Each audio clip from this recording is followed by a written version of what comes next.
Dans cette vidéo, nous allons voir comment examiner les ménisques. Nous allons essayer de reproduire la douleur méniscale par différentes manœuvres qui augmentent les contraintes sur le ménisque lésé. Vous remarquerez que toutes ces manœuvres sont réalisées genoux fléchis pour augmenter les contraintes sur le ménisque. Le patient est placé en décubitus ventral, genou fléchi à 90 degrés. Nous allons augmenter les contraintes sur le ménisque en exerçant une pression verticale sur le talon. Et on applique au pied soit une rotation interne pour examiner le ménisque latéral, soit une rotation externe pour examiner le ménisque médial, si le test d'appli ou grinding test. Il est positif s'il reproduit une douleur en regard du ménisque examiné.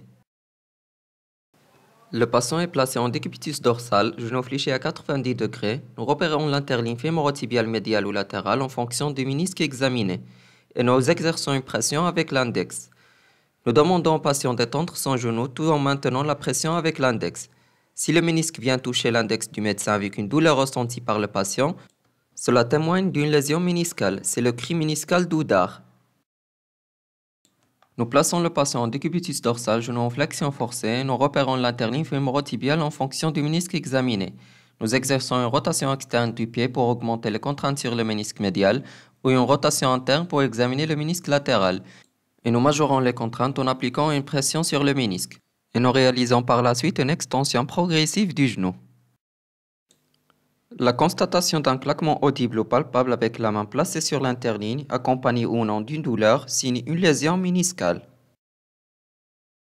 Nous examinons par cette manœuvre le ménisque latéral.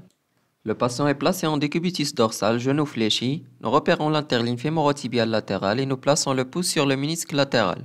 Nous exerçons une rotation interne du pied pour augmenter les contraintes sur le ménisque latéral et on met le pied sur la face antérieure de la jambe contralatérale. Nous réalisons par la suite une extension progressive du genou. Une douleur de l'interligne externe signe une lésion méniscale latérale. C'est la manœuvre de Cabot.